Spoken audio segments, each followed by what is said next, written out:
semble les atteigner là. Oui, enfin, c'est estimatif. Oui, non, mais je veux dire, le plan de financement prévu permet à la commune de s'adjoindre sur ce projet les 80% maximum de subventions que les allouables. Tant mieux si c'est diversifié, les sources de subventions. Mais au final, la commune est prévue qu'elle dépense les 20%. L'objectif, de toute façon, comme on l'a fait sur tous les autres projets, hein, c'est de recherche de financement divers et variés en essayant d'avoir un taux d'intervention de cofinancement le plus élevé possible. Voilà. Après, comme vous dites, on a pris le scénario maximum de ce qu'on peut faire pour économiser de l'énergie. C'est surtout ça. En fait, le premier scénario, si les souvenirs sont exacts, ça concernait uniquement l'isolation et la réflexion des esthétiques. Tandis que là, vous touchez également la production de chaleur avec la mise en place des pompes à chaleur. De chaleur et de froid. C'est paradoxal. De froid. Merci, c'est tout le flux. Il y avait eu des propositions avec une alternative solaire, énergie solaire comme ça. On n'a pas eu d'études. Qui a proposé les deux études de faisabilité? Le bureau d'études d'énergie. Oui, il nous a proposé deux choses.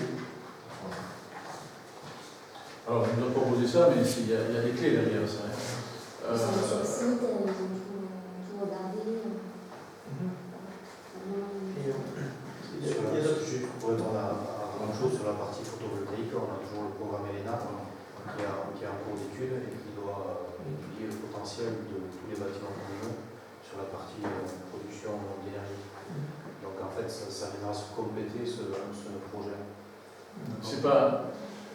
On pourra y aller, il faudra juste l'étudier encore. Ça ne fait pas partie de du même flux de travaux. Il existe sur l'ensemble du territoire, y compris sur Aix, ce qu'on appelle un cadastre solaire. Voilà. Cadastre solaire qui est très très bien fait. Vous pouvez regarder sur chacune de vos maisons quel est le potentiel de... C'est la loi qui fait ça. Comment? C'est la loi qui fait ça. Oui, tout à fait.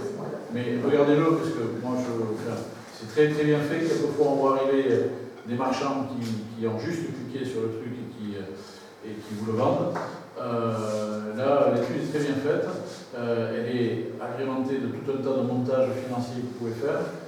Il faut le croiser à l'aune de ce que sont aussi les réglementations du PLU, parce que le cadastre solaire n'a pas intégré forcément le PLU.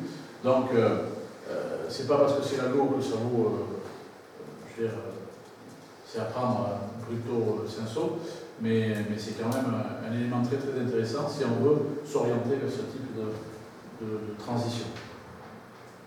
Mais on revient peut-être à nos moutons là. Il y avait une question sur quelles ont été comment on vous a proposé les deux hypothèses, etc. Pour être éligible au fonds vert, il faut un gain minimum de 30%. Voilà. En étant à 30%, le fonds vert commence à recevoir le dossier. Ça ne veut pas dire qu'il viendra pour le financer. Donc plus vous aurez de gains et plus on espère l'effet levier pour pouvoir aller chercher du financement au fonds vert de ce côté. C'est bien ça, Marie? C'est ça. Et il faut savoir également que pour d'autres dispositifs, on n'est pas sur ce type de dispositif-là, il y a des bonus supplémentaires de subvention. À 30%, vous avez un taux de subventionnable, et ensuite, quand vous passez les 40%, en fait, vous avez un bonus plus, c'est-à-dire de 10%. Vous voyez ce que je veux dire? Bon, là, en l'occurrence, c'était pas possible pour ce type de financement. Donc là, on a tablé sur deux dispositifs pour l'instant. Ça risque d'être peut-être complété par d'autres, hein, on est d'accord. Donc le fonds vert et l'appel à projet du département. Bon, entre vraiment les cibles, sachant que le fonds vert, donc, depuis que Macron est passé à Orthès, il vient d'amender spécifiquement ce fonds vert sur la rénovation énergétique des écoles à hauteur de 500 millions d'euros. Donc on a bon espoir de toucher. Alors après, voilà, ça reste qu'un projet. c'est- 60% de fonds verts, ça serait très très bien. C'est quoi les fourchettes de pourcentage en Je sais pas. participation? On connaît pas. Pour le moment, on ne sait pas. Si le fonds vert, c'est 10 à 80 ou 20 à 80. 20, 80. Et, Ouais, mais- et la BP, c'est 30. Le maximum. Après, il y a une belle enveloppe, mais je comprends qu'il y aura beaucoup de demandes. Je pense que toutes les écoles publiques sont dans la même situation. Après, pour monter des projets comme ça, il faut s'y couler, quoi. Hein. Nous, on a la chance de travailler depuis plusieurs mois maintenant, d'avoir quelques partenaires qui nous suivent, oui, mais tout le monde ne sera pas prêt pour tout vous dire. On a bien compris que les premiers arrivés seront peut-être pratiquement les premiers servis, on ne sait pas. Non, on ne sait pas, mais vendredi 13, on nous a demandé quand même On a eu de la bien semaine dernière signifier. de la préfecture, dépôt des intentions de chiffrer des projets pour le 13. Vous avez grosso modo une semaine pour répondre. Hein. On a eu, nous, on a eu la chance parce qu'on a beaucoup Non, la chance du travail. Oui, oui, non, mais on avait anticipé. En amont, on a commencé à engager beaucoup de choses, donc on avait plutôt matière à fournir. Voilà. Et dans les travaux prévus, mezzanine et ludothèque, ça consiste en quoi ça? Alors, aujourd'hui, l'ancienne cantine, c'est ça? L'ancienne cantine, c'est-à-dire le bâtiment qui avait été raccolé à l'ancienne école et qui fait la liaison aussi avec la nouvelle, ce qu'on appelle l'ancienne cantine. Vous avez une mezzanine là, et c'est pour ça qu'on appelle ça, c'est ce bâtiment-là.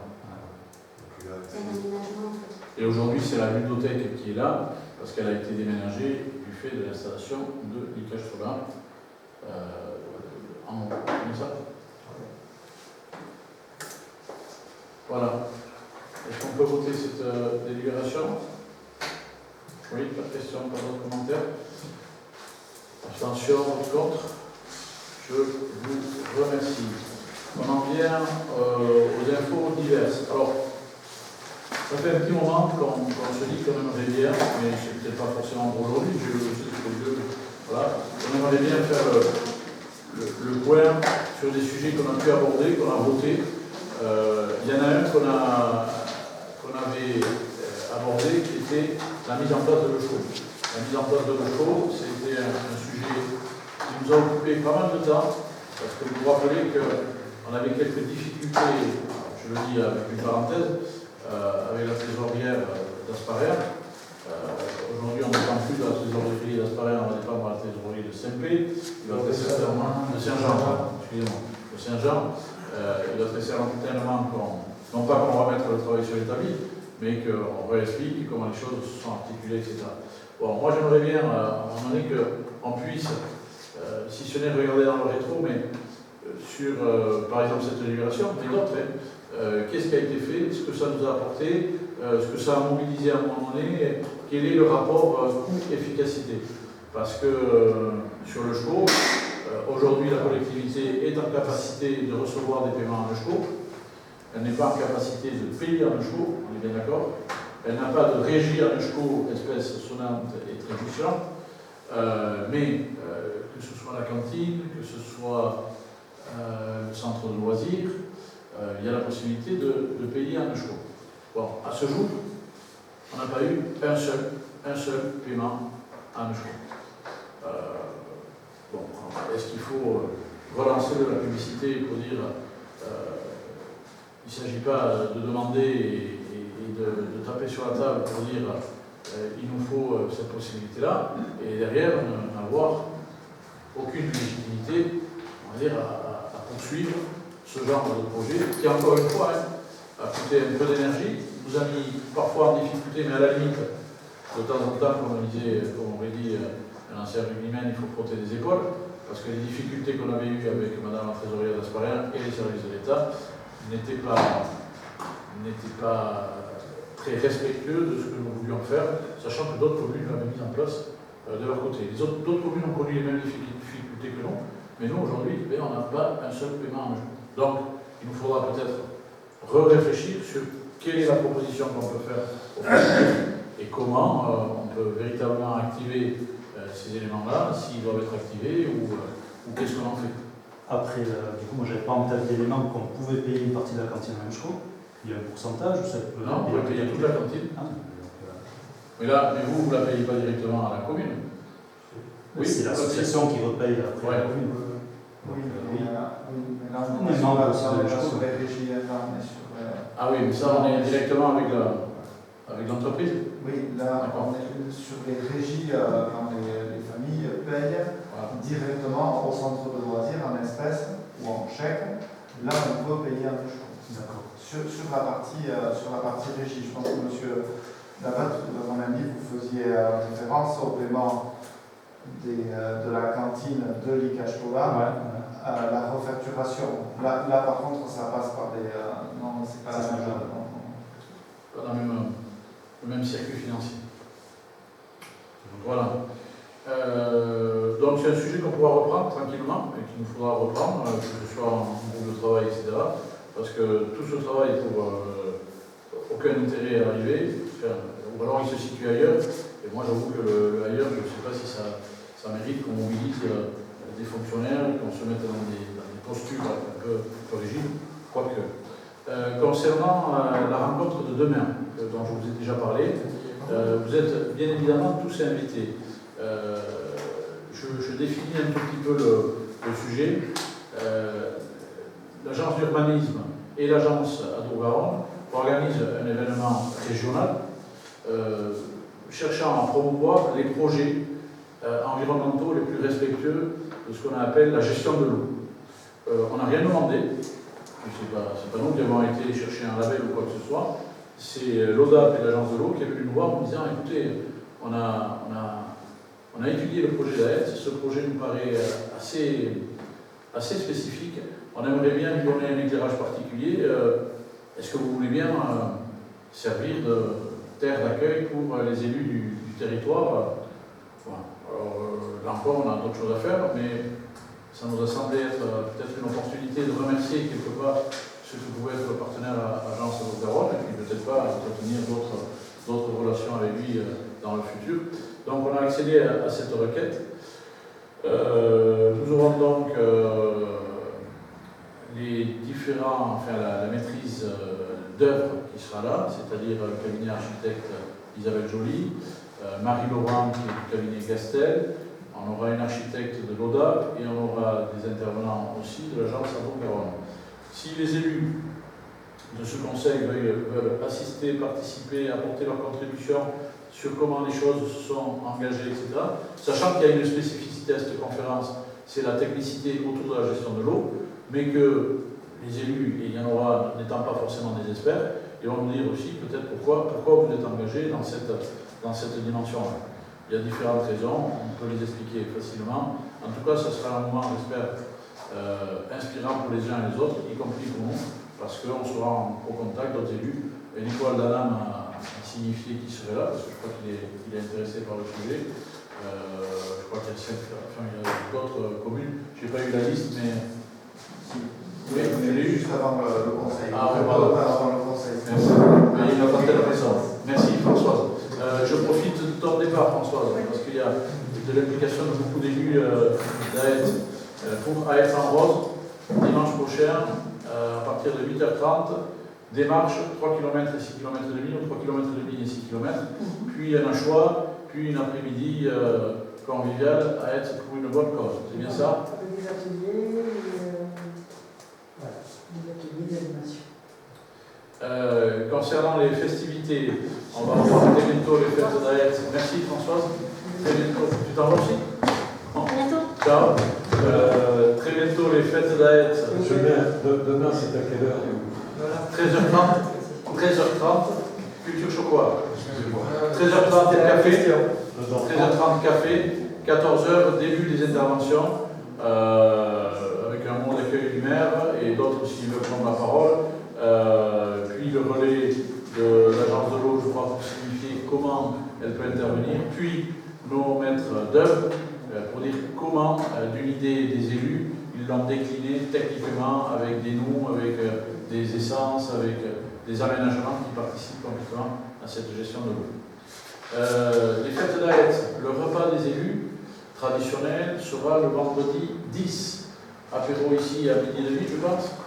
C'est ça. Voilà. Et ensuite, repas et Iriartia pour voilà, le méchoui l'après-midi. Et le programme est déjà connu. Vous aurez la possibilité, en sortant, vous avez une affiche dans la mairie.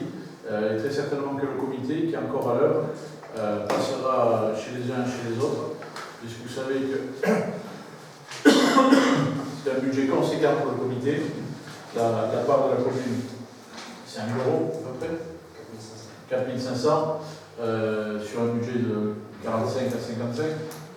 45 à 55, donc les 5 000 € de la commune sont même pas une variable d'ajustement, hein, c'est très peu, donc réservez-leur le meilleur accueil. Et puis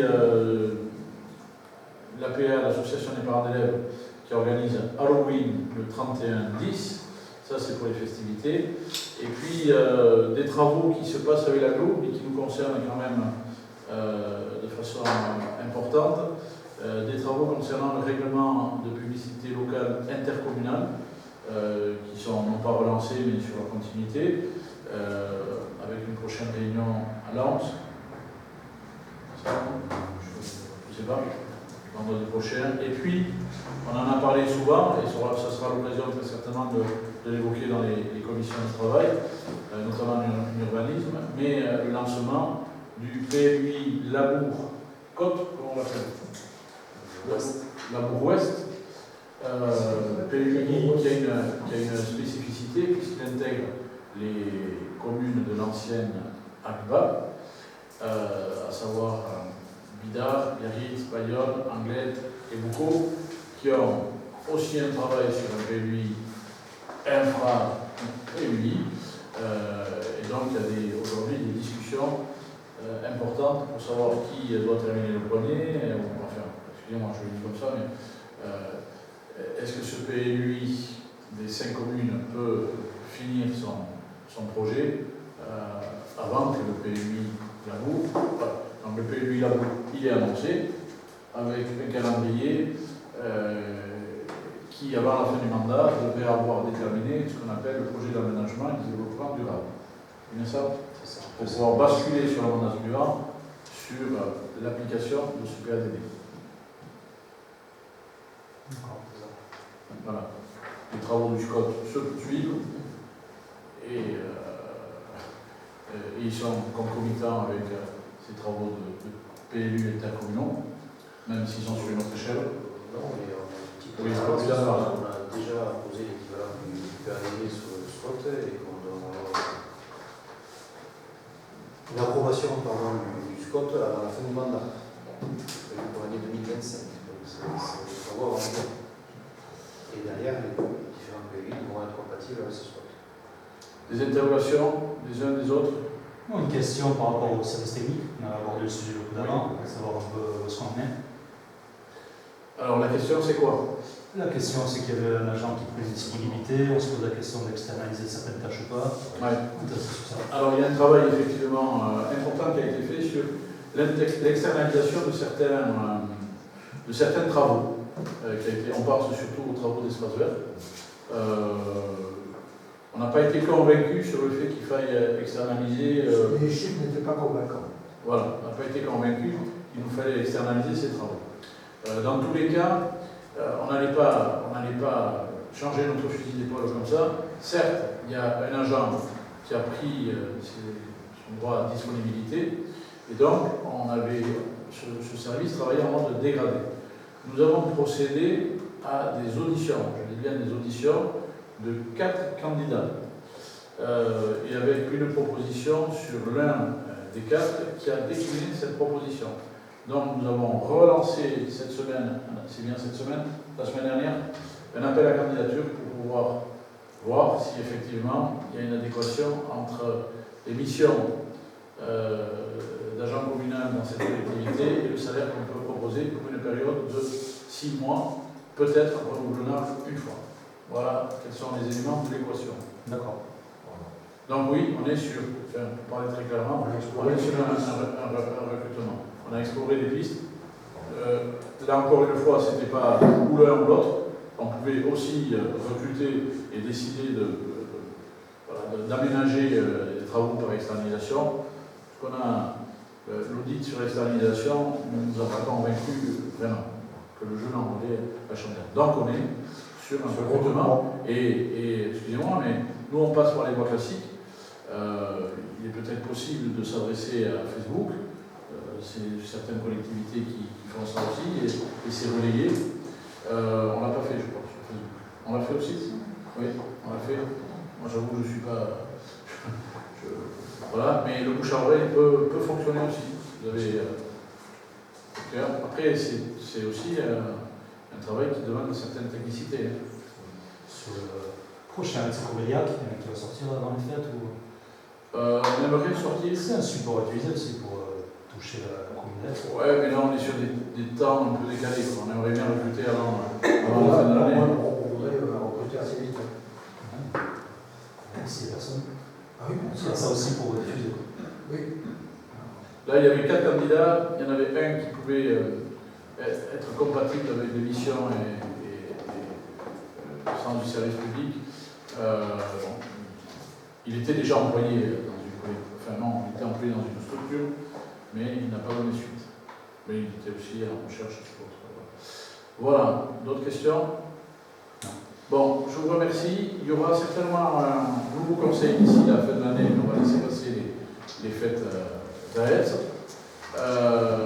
Les travaux en commission vont repartir.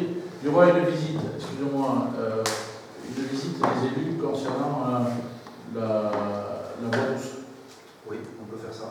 Voilà, je pense que ça peut être intéressant. Proposition. Pour voir l'avancée des travaux de la voie douce sur Saint-Jean-de-Luz. Et on ne va pas la consacrer uniquement à la commission de travaux, mais bien à... Je vous remercie, bonne soirée, bonne fête et rendez-vous ou demain ou au moment des différents événements ou bien pour les fêtes de l'AS. Bonne soirée.